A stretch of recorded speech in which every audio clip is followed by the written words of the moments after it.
Format बनाउनु भयो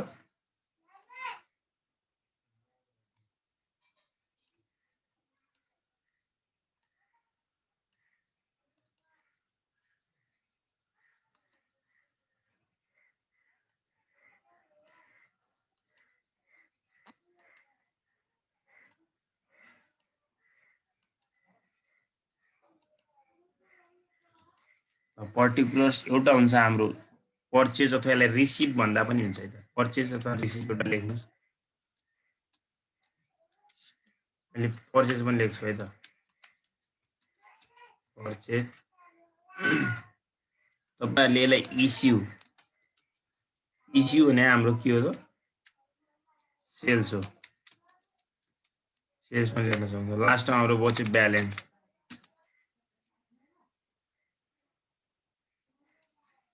RCIPTS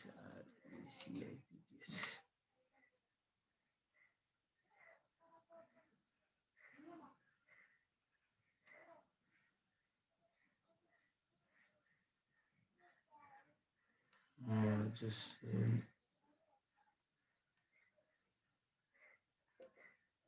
यहाँ के हुन्छ त quantity rate amount QTY quantity rate AMT amount QTY quantity rate AMT amount QTY quantity rate AMT amount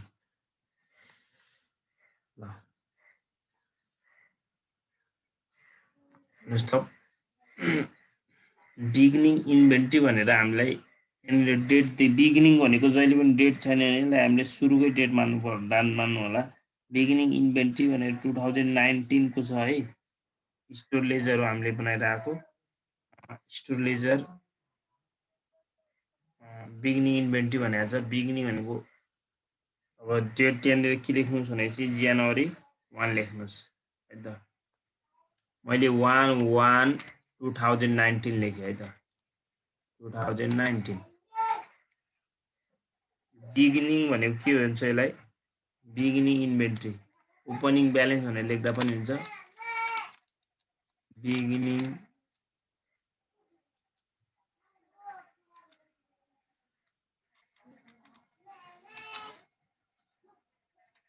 balance beginning भनेर direct सधैँ ब्यालेन्समा राख्नु होला है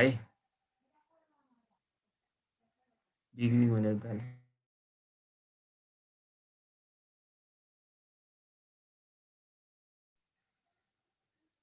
बिगिनिङ ब्यालेन्स भनेर जहिले पनि ब्यालेन्स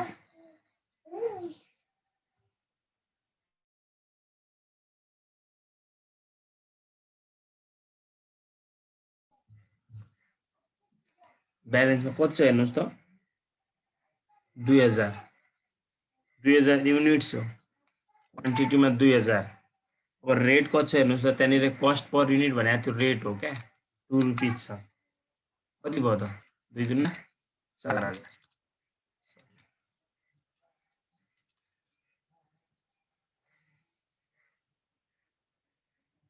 त्यसपछि हाम्रो अब के गरेको छ त हेर्नुस् त यसलाई क्लोज भयो यो क्लोज भइहाल्यो है हाम्रो अब बिगिनिङ इन्भेन्ट्री पछि जनवरी 5 मा के गर्यो भने पर्चेज गरेको छ जनवरी 5 मा यहाँ पुरै नलेखेर तपाईले जनवरी 5 मात्र यसरी लेख्न पनि सक्नुहुन्छ है त जनवरी 5 के गर्यो त पर्चेज तपाईहरुले नि रिसिभ पर्चेज छ नि डाइरेक्ट यो पर्टिकुलर नलेखेर डेट लेखेर मात्र गर्न पनि सक्नुहुन्छ है रिसिभमा डाइरेक्ट अब तपाईहरुले ब्यालेन्सहरु एक्सेप्ट गर्दै जाँदा पनि हुन्छ एउटा कोलम यो पर्टिकुलरको नबनाउँदा नि हुन्छ पर्चेज कति गर्यो हेर्नुस् त 3000 युनिट गरेको छ पर्चेज गर्दाखेरि के आउँछ त रिसिभ हुन्छ 3000 युनिट रिसिभ भयो रेट कति छ 3 रहेछ कति हुन्छ 3 तिया 9000 अब एउटा कुरा हाम्रो स्टोरमा हामीसँग ब्यालेन्स कति नै थियो त स्टार्टिङ 2000 नै थियो यो 2000 यस्तै लेख्दै जाने यसरी 2000 * 2 4 हाम्रो छदै छ पहिलाको अलरेडी हैन अब फेरि एक्स्ट्रा कति आयो त 3000 आयो 3003 को दरले आयो कति भयो त 3 तिया भनेपछि हाम्रो यो ब्यालेन्समा यो बच्यो के हाम्रो बुझ्नुभयो अनि तपाईहरुले यसलाई यसरी नराखेर यसरी गर्दा नि भयो डाइरेक्ट यहीँमै यसैमा गर्दा नि हुन्छ है त 3000 यहाँ 3 यहाँ चाहिँ 9000 यो है अनि फेरि हेर्नु छ जनवरी कति जनवरी 5 पछि हाम्रो के छ त मार्च कति छ 8 मार्च 8 मा रहेछ मार्च 8 मा पर्चेज छ कि इस्यु छ सोल्ड गरे रहेछ है त सोल्ड भने अब इस्यु हो यहाँनिर यो इस्यु गरेको है त यो सोल्ड भने इस्यु अब सोल्ड गर्दाखेरि हाम्रो रिसिभमा हुँदैन इस्युमा हुने भयो सोल्ड हेर्नुस् त कति गरेछ उले सोल्ड 2000 गरेछ अब हामी लिफोबाट छौं कि फिफोबाट छौं भन्नुस् त फिफोबाट छौं कि लिफोबाट छौं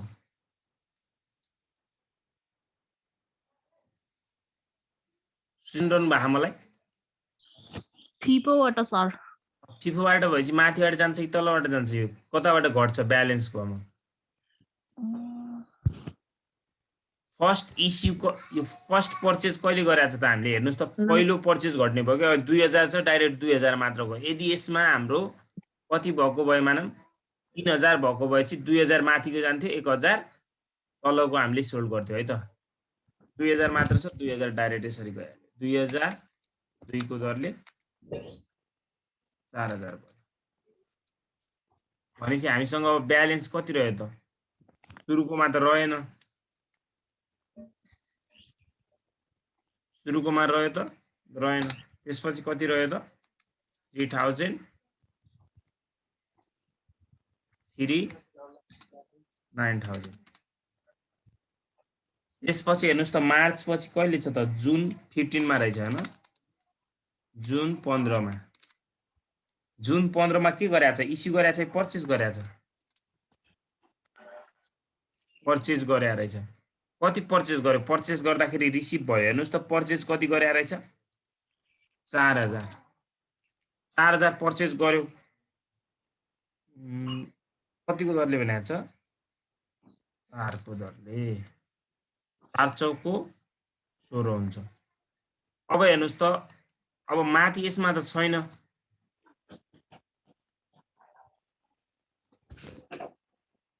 त्यसपछि ब्यालेन्स अमाउन्ट त रह्यो नि त हेर्नुस् त ब्यालेन्स कति छ त्यहाँ 3000 3 को दरले 9000 सुरुमा हामीले पर्चेज गर्दाखेरि नि स्टोरमा यसरी मिलाएर राख्नु पर्छ है त अब बल्ल 4000 आयो के आयो 4004 यहाँ चाहिँ 4 चौको 16000 यहाँ 16000 लेख्न बिर्सेँ है 16000 जुन 15 को काम पनि सकियो अब जुन कति छ हेर्नुस् त जुलाई 20 रहेछ त्यसपछि जुलाई 20 मा के गरेछ फेरि सोल्ड गरे रहेछ हेर्नुस् त सोल्ड कति युनिट गरेछ 3000 हो 3000 गरे रहेछ अब हेर्नुस् त यहाँ 3000 छ नि यहाँ यही 3000 गर्यो के 3000 3 को दरले गर्यो 9000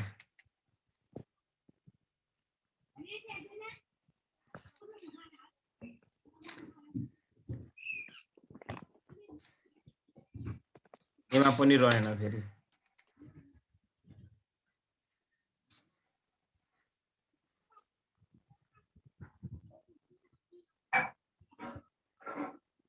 अब लास्टमा मात्र रह्यो 4000 4 को दरले 16000 बुझिरहनु भएको छ हजुर सर नबुझे सोध्नु होला है फेरि त्यसपछि अक्टोबर कति रहेछ 25 OCT October 25. Sorry.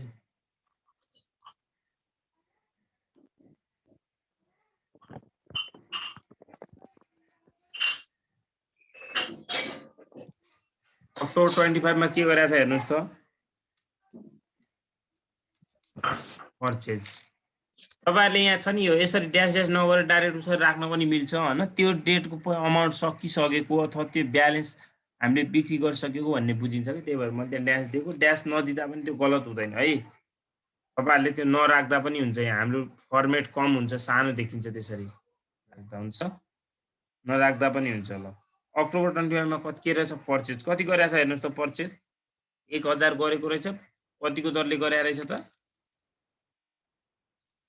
5 को दरले गरेको रहेछ 5000 भयो अब हेर्नुस् त हाम्रो स्टोरमा अलरेडी 4000 त छदै थियो है मैले अब यहाँ ड्यास ड्यास गरिन नगर्दा नि हुन्छ है फरक हुँदैन 16000 भयो भनेपछि अब फेरि स्टोरमा कति एक्स्ट्रा आयो त फेरि 1000 बच्यो 1000 कतिको दरले छ 5 को दरले छ कति हुन्छ त यहाँ 5000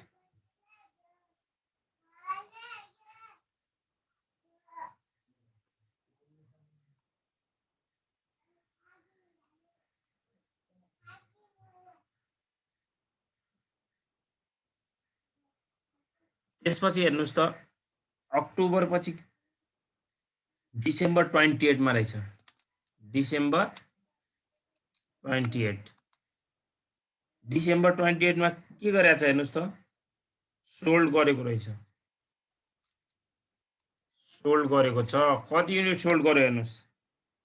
2000 युनिट अब माथिबाटै गर्ने भयो के 2000 यो माथिको 2000 गर्यो 2004 को दरले गर्यो 4 दुना 8000 भनेपछि माथि कति बच्यो त अब 2000 सोल्ड गरिसकेपछि 2000 बच्यो नि त माथिको 2000 बच्यो 4 कै दरले 8000 भयो अनि यहाँ कति बच्यो त फेरि तलको 1000 यो 5 को दरले तल 5000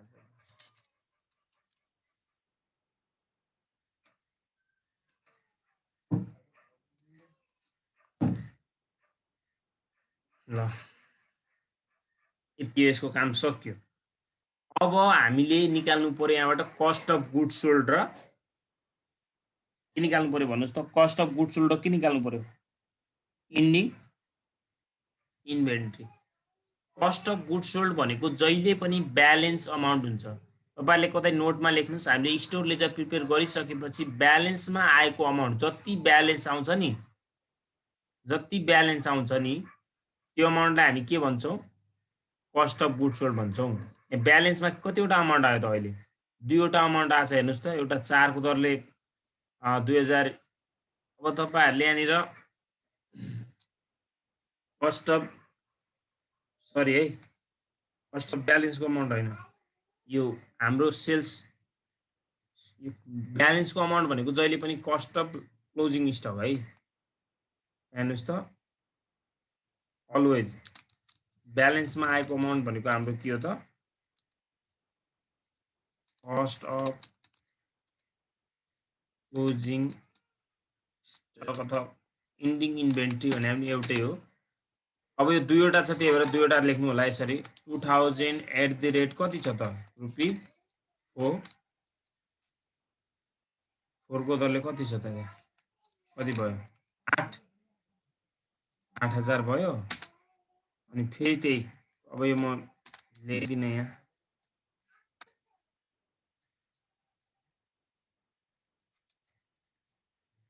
2000 पछि आयो हाम्रो 1000 एट द रेट रुपीज 5 गरेर हाम्रो आयो रुपीज 5000 दुईटै मिलाएर हाम्रो लास्टमा total cost of closing stock कति आयो त कति आयो क्लोजिङ स्टक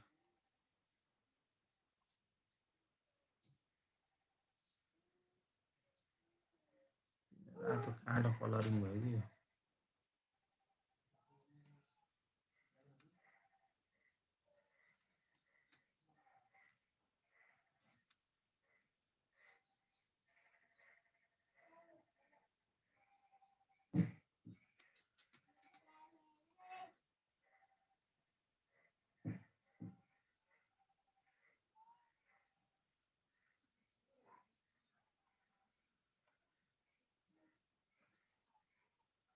ल यो गरेर हाम्रो टोटल आयो 13,000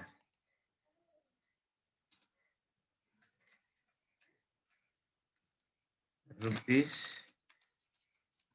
13,000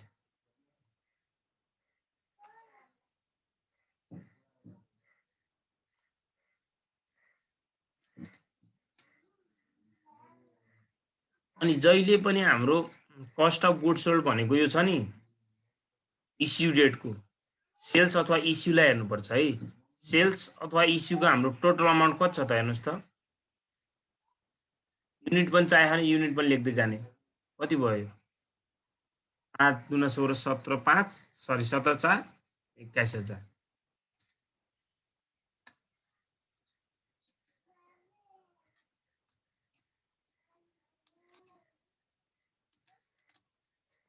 कस्ट अफ गुड्स सोल्ड भने के हो त सम अफ टोटल सम भनेको टोटल भइहाल्यो सम अफ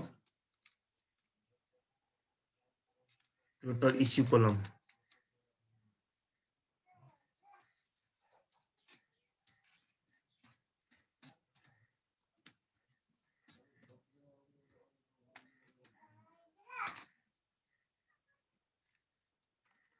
चार हजार प्लस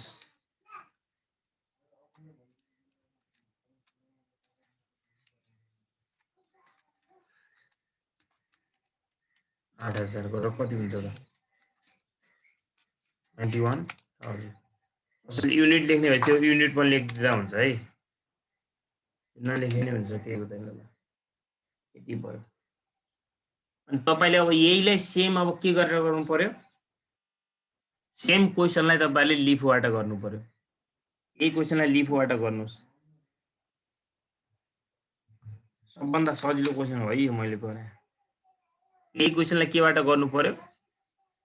लिफबाट गर्नु पर्यो यही क्वेशनलाई लिफबाट गर्नुस् गर्न सकिन्छ लिफबाट भन्नुस् त सकिन्छ सर चेन्ज हुने भनेको त्यो अमाउन्टमा अलिअलि चेन्ज हुने हो अरु त केही हुँदैन युनिटहरु सेम हुन्छ यो अमाउन्टमा चेन्ज हुन्छ के है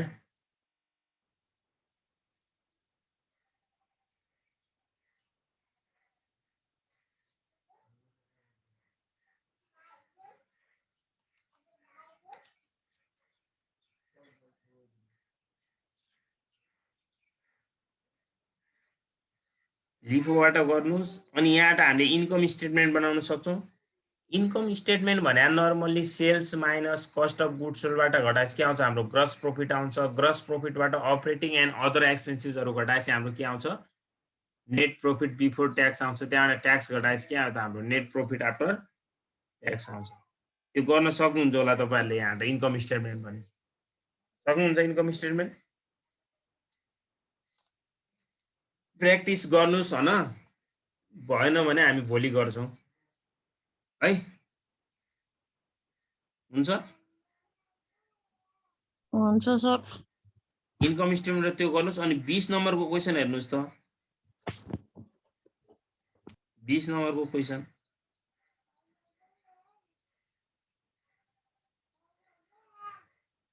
अब inventory records Panchabudha company for the month of Vaishak is given below भनेर हामीलाई दिएको छ फर्स्ट वैशाखमा 500 युनिट रेट चाहिँ 45 भनेको छ यो भनेको जहिले पनि ओपनिङ बुझ्नु होला अथवा ओपनिङ इन्भेन्टरी रहेछ फोर्थ वैशाखमा चाहिँ पर्चेज गरेको रहेछ सेभेन्थ मा चाहिँ सेल्स गरेको रहेछ त्यसले आफै दिएको छ सेल्स पर्चेज भनेर आफै दिएको छ अनि रेट पनि दिएकै छ है रेट पनि दिएको छ यहाँ सेलिङ रेट दिएकै छ रेट राख्नु होला अनि तल जानुस् त 50 युनिट्स वेयर ड्यामेज भनेको छ 50 युनिट चाहिँ ड्यामेज भयो रे wear damage because of the selling and administrative expense was 25,000 and depreciation यो भनेको फेरि उसकै लागि चाहिने कुरा हो अब मैले अघि तपाईहरुलाई भनेको थिए यदि ड्यामेज भयो भने हामीलाई क्वेशनमा रेट दिएको हुँदैन ड्यामेज भनेको के हो नर्मली हामीले के मान्नुपर्छ ड्यामेज भनेको के हो भन्नुस् त ड्यामेज भनेको स्टोरबाट सामान घट्नु हो कि सामान इन्क्रिज हुनु हो ड्यामेज हुनु भने खराब नष्ट भयो, सामान के भयो, डिक्रिज भयो किन स्टोरबाट, डिक्रिज भयो नि सामान स्टोरबाट हैन, भयो कि भएन? अब डिक्रिज भयो भने यो हाम्रो इस्यु हो भनेर बुझ्नु पर्छ। अब ड्यामेजको हामीलाई क्वेसनमा रेट छैन भने के राख्नुपर्छ रेट भनेको थिएँ मैले, भन्नुहोस् त, ड्यामेजको रेट के राख्नुपर्छ भनेको थिएँ मैले, नर्मल रेट राख्ने भनेको थिएँ हैन। अब फिफो भएपछि फिफोबाट राख्नुहोस्, लिफो भएपछि लिफोबाट, फिफोबाट चाहिँ भने फर्स्ट इन फर्स्ट आउट, फर्स्टमा इस्यु भएको राख्ने, लिफोबाट चाहिँ भने लास्टमा इस्यु भएको राख्ने भनेको क्या है। अनि क्वेसनमा अघि हामीले थियो नि जो एउटा लेखेका थियौँ, रिटर्न टु स्टोर भन्ने क्वेसन आयो भने, रिटर्न टु स्टोर भन्ने आयो भने चाहिँ हामीले त्यो अब यहाँ फिफो लिफो हेर्न मिल्दैन है। त्यसमा चाहिँ हामीले जहिले पनि लास्ट इस्यु रेट राख्नुपर्छ, यदि फिफो होस् कि लिफो होस् त्यो हामीसँग हामीलाई सरकार भएन है। अनि रिक्वायर्डमा calculation of cost of goods and value of closing under the following method भने फिफो लिफोबाट निकाल्नु भने सेम हो क्वेसन। अनि calculation gross profit and net income under costing assumption भनेको छ त्यही गर्ने हो। अब यहाँ सी र डीमा एक्स्ट्रा के छ भने चाहिँ under which costing system do you पञ्चगने पे लिस्ट ट्याक्स भनेको छ, गिभ योर ओपिनियन भनेको छ। अब तपाईँले चाहिँ कुन मेथडबाट ट्याक्स सेभिङ हुन्छ अथवा ट्याक्स कम पे गर्नुपर्छ भनेर सोधेको छ यसले। अब हामीले ट्याक्स पे कम गर्ने भनेको हामीले इन्कम स्टेटमेन्ट प्रिपेयर गरिसकेपछि जसको प्रॉफिट बढी आउँछ त्यसले बढी ट्याक्स तिर्छ, जसको प्रॉफिट कम आउँछ त्यसले ट्याक्स कम तिर्छ। अथवा हामीले कहिलेकाहीँ इन्कम स्टेटमेन्ट नबनाएर पनि हामीले दुईटै मेथडबाट हामीले के गर्नुपर्ने हुन्छ, ट्याक्स एजम्सन गर्नुपर्ने हुन्छ क्या। जस्तै कस्ट अफ गुड्स सोल्ड, अब हामीले त्यतिबेला हामीले अरूलाई केही हेर्न सक्दैनौँ, कस्ट अफ सेल्स र हामीलाई यदि अदर अपरेटिङ एक्सपेन्सेसहरू क्वेसनमा गिभन छैन भने सेल्स पनि छैन, कस्ट अफ गुड्स सोल्ड त हामीले निकालिसकेका हुन्छ दुईटा मेथडबाट। कस्ट अफ गुड्स सोल्ड, अब कस्ट अफ गुड्स सोल्ड कुन मेथडको बढी छ त? जस्तै तपाईँहरू लागत हाम्रो बढी आयो भने त्यहाँ ट्याक्स कम तिर्नुपर्छ क्या। कस्ट बढी हुनु भने प्रॉफिट कम हो कि नै भन्नुहोस् त? कस्ट बढी हुनु भने प्रॉफिट कम हो, प्रॉफिट कम हुने बित्तिकै ट्याक्स कम तिर्नुपर्छ। जसको कस्ट अफ गुड्स सोल्ड बढी हुन्छ त्यहाँ चाहिँ ट्याक्स कम तिर्नुपर्छ अथवा ट्याक्स सेभिङ हुन्छ भनेर बुझिन्छ क्या। हामी गर्ने छ, भोलि गर्छौँ यो, तपाईँहरूले यहाँबाट गर्नुहोस् होइन। 19 को मैले भने त्यो कम्प्लिट गर्नु भएन भने म भोलि गरिहाल्छु। अनि त्यसमा पनि सी नम्बरमा हामीलाई which method do you recommend भनेको छ, तपाईँले चाहिँ कुन मेथड रिकमेन्ड गर्नुहुन्छ भनेको छ। अब यसमा हामीले pay the list amount of tax during, अब ट्याक्स कम जहाँ हामीले ट्याक्स कम तिर्छौँ नि हो त्यसलाई नै यहाँनिर हामीले के गर्छौँ, रिफर गर्छौँ भने छ। यदि प्रॉफिट बेसिसमा उसले हामीलाई रिजल्ट अथवा डिसिजन सोधेको छ भने चाहिँ जसको प्रॉफिट बढी छ त्यसलाई नै हामी के गर्छौँ, रिकमेन्ड गर्छौँ अथवा त्यसलाई नै हामी के गर्छौँ त एक्सेप्ट गर्छौँ भनेर बुझ्नुपर्छ है। अहिले यहाँनिर हामीले लिस्ट ट्याक्स भनेको छ, ट्याक्स कसले कम तिर्छ भने चाहिँ जसको सिओजिएस बढी छ त्यसैले ट्याक्स तिर्छ, हामी त्यसलाई नै रिकमेन्ड गर्छौँ भनेर डिसिजन लेख्नु होला है। गर्न सक्नुहुन्छ। 20 नम्बर गर्नुहोस्।